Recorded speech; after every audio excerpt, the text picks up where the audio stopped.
So I just got finished watching a video from the God himself, David Banner, talking about children growing up, our children, black children growing up, in white society. And I understand people's needs to want to pull their children out of public school, put them in private school so they can have a better grasp on education, have a better opportunity at education and a better opportunity at life. But think about what quote unquote better is. Is it better for your child, your black child, to grow up, become the smartest person in the neighborhood, and still only work for a white master? Is it better for your child to grow up knowing all of the fake lies and stories about white history and not know anything about their own besides what the white schools want to teach them? Every child can tell you about Martin. Every child can tell you about Rosa Parks. Every child can tell you about, George Carver Washington, or whatever his name is, the Peanut Man. But can they tell you about Marcus Garvey? Can they tell you about Queen Nzinga? Can they tell you about the Amazonian warrior tribe, the Duhamel warriors? They can't tell you these things because you don't teach them these things. You send your kids to school. All day long, they're looking in these books full of white people. Past presidents, only one that's been black. Multi-million, billion-dollar companies, all white. They learn how to work under these people. They learn how to do and act correct around white folks. And then you have people who sit back and judge you, people like me who I allow my children to go to school and learn what they're going to teach them at school. I allow my children to go to church because my children like to go to church. All their friends go, so they like to go and hang out. But when they come home, I teach them the real. I tell them the truth. We go over what has been taught in church. And I tell them what's lies, what's false. When they come home from school, I tell them, about all the different blacks that invented things, that created things, how we created this world. The Eve gene, the pharaohs of Egypt, the kings and queens of Nubia. How we started everything on this blue planet. And how God is not some white man that's going to save you once you die. The God is within. You are black, African American, Nubian, Egyptian, melanated. The truth and nothing but the truth. So help you, God and Goddess. My children have a strong grasp of themselves and their skin color and the history behind them. I'm also learning, so there are a lot of things that I have to untrain my mind and I have to relearn, because this process doesn't end. It never ends. Since I was a young girl, I've always felt different. I've always felt like I've known things that other people didn't know.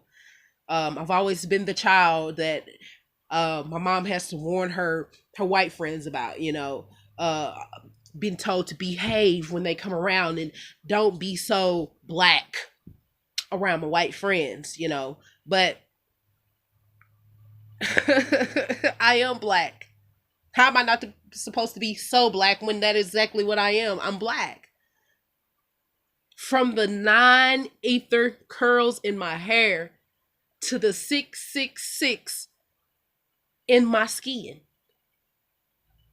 in my organs, in my blood. I am black. And so are you. And so are your children. And we all need to start to awaken from this slumber.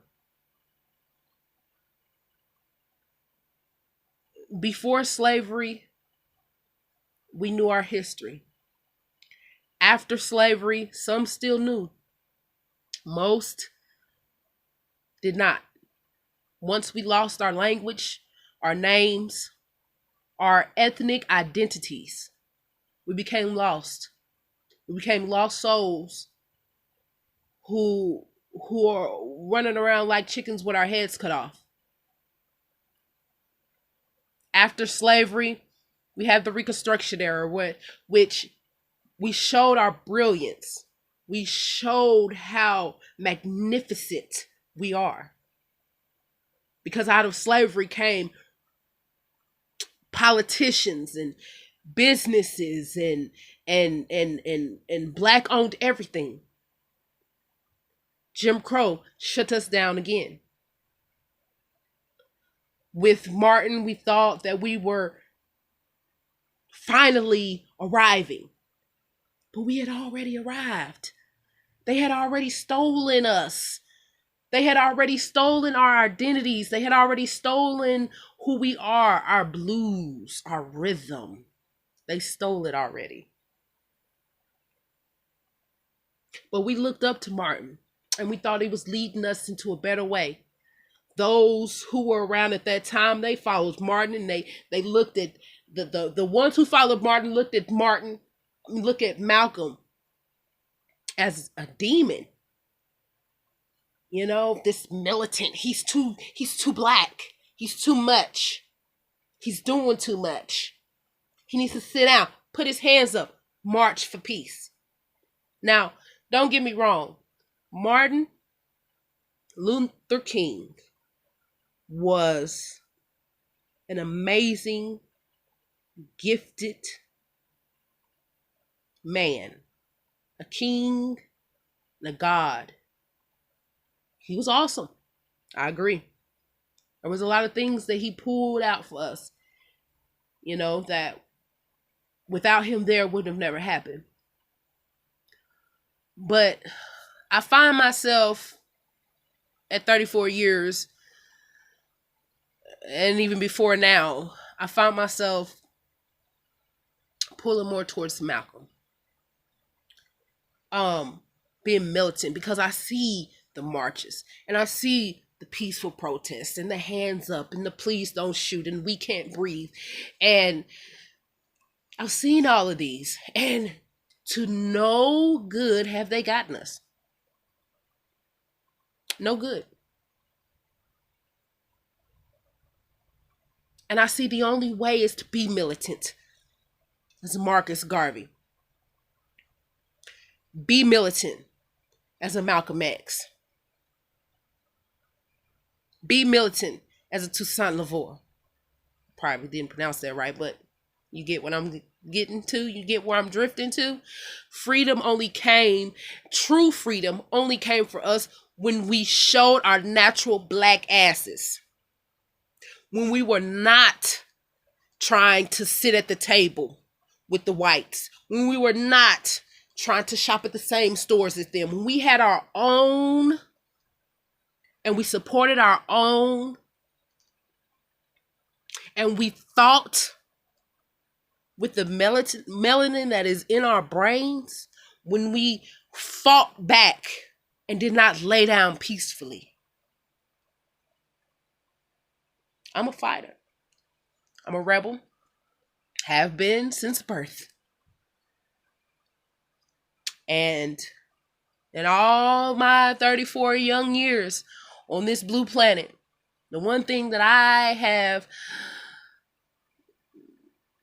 come up with is that we need more militants. We need more speakers. And you don't have to be oratorical. You don't have to be a linguistic foreign speaker who, you know, a Barack Obama. You don't have to be that. You can be a regular nigga, and that is not the white supremacist version that we have portrayed as being friendly towards each other and won't let anyone else say. I'm talking about the original spelling of nigga. But Nubian, Egyptian, Moor, whatever have you, black. You could be a regular black person from the hood, poor, destitute, single mother, single father, baby daddy, and still be militant, still be strong for your people, still speak up for your people, and still get yourself out there and be known for what you believe and for what is the truth. Now, I'm going to end this on this note, and I'm probably going to upset a couple thousand people, but I welcome all of that, because in life comes duality. There's good and bad. There's right and wrong. There's light and dark. There's the moon and the sun. So trolls, I say, bring it on. Bring your darkness on. Bring your negative comments. For I am blessed, because the God within me, the goddess that I am, knows everything is going to work out. Knows everything will be fine. And knows who she is. So with that, I'm going to say to all of the Christian people in the world today, the black Christians, the black Catholics, wake up. Open your eyes. Your temple is here. The God lies within your temple. He doesn't lie within a building. He's not in a building that is being preached to you by some man that wasn't even chosen to speak to you. They're lying, all of them. Stop letting them lie to you. Wake up. Open your eyes. See the truth for what it is. See the real light and not the fake light. Don't be like a fly in a dark room.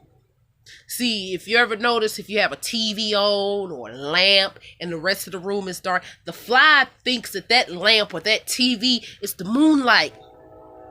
So he heads to it and he hits his head into a wall or flies right into your light bulb.